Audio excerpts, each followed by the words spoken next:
Saudara-saudariku yang terkasih, berjumpa kembali dalam renungan harian MSC Provinsi Indonesia tanggal 12 Oktober 2024. Saudaraku yang terkasih, semua orang menghendaki hidup dalam kebahagiaan. Orang bekerja, berbuat baik atau melakukan pengorbanan karena mau mencapai kebahagiaan dalam hidupnya. Dan setiap orang punya standar kebahagiaan tersendiri. Bagi saya itu bahagia, tapi belum tentu bagi orang lain itu bahagia. Maka ada orang yang begitu berbahagia, meski hanya dapat sebuah hadiah kecil dari sahabatnya.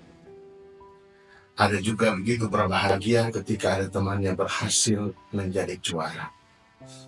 Dan terutama ada orang tua yang begitu berbahagia ketika anaknya berhasil atau berprestasi dalam ajang tertentu atau dalam dunia pendidikan. Saudaraku yang terkasih, orang bisa berbahagia dengan cara apa saja dan juga oleh karena apa saja, serta bisa berbahagia dari siapa saja. Secara manusiawi, ukuran kebahagiaan kita itu beragam. Dan sabda Tuhan hari ini yang kita dengarkan menunjukkan kepada kita arti berbahagia yang jauh lebih dalam. Arti berbahagia dalam nama Tuhan kita, Yesus Kristus. Orang yang mendengarkan Yesus saat Yesus mengajar, mengatakan bahwa berbahagialah orang atau ibu yang mengandungnya. Dan itu tidak salah. Sama seperti tadi saya katakan, orang tua akan berbahagia ketika melihat anaknya berhasil.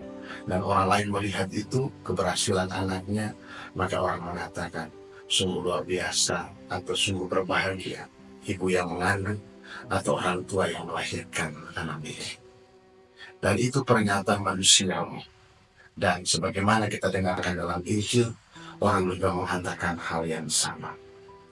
Namun, Yesus memberi makna lebih dalam dan mau menunjuk pada ibunya, yakni Bunda Maria adalah orang yang berbahagia karena ia mendengarkan sabda Allah dan tekun melaksanakannya.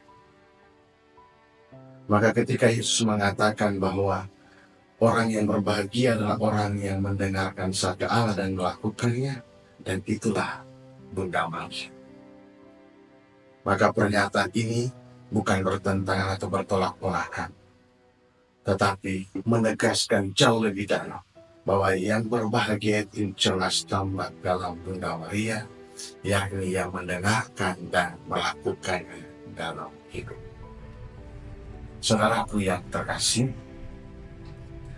Rasul Paulus pun menyadarkan kita semua bahwa ada satu hal yang membuat kita patut berbahagia, adalah kesatuan kita dalam Yesus Kristus.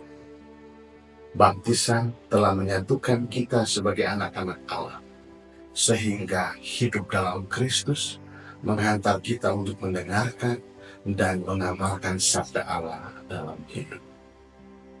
Karena itu, ada dua hal yang kemudian bisa dipetik dari dua bacaan ini. Kebahagiaan atau berbahagia adalah kesatuan kita dalam Kristus melalui baptisan kita, dan yang kedua berbahagia karena kita mendengarkan dan melakukan sabda Tuhan. Saudaraku yang terkasih, sabda Tuhan hari ini menghantar kita untuk memaknai kebahagiaan secara lebih mendalam. Tidak sekedar mendapat hadiah atau mendapat prestasi tertentu atau hal duniawi lainnya. Yang berbahagia juga bukan karena status yang kita miliki, sehingga tidak perlu berbangga dengan status yang kita capai atau kita raih saat ini. Kebahagiaan itu terletak pada kesetiaan kita untuk mendengarkan dan melakukan seperti Bunda Maria. Mari kita syukuri kesatuan kita sebagai anak-anak Allah melalui baptisan, menghidupi sabdanya dengan iman, dan kemudian melaksanakan sabdanya dengan setia.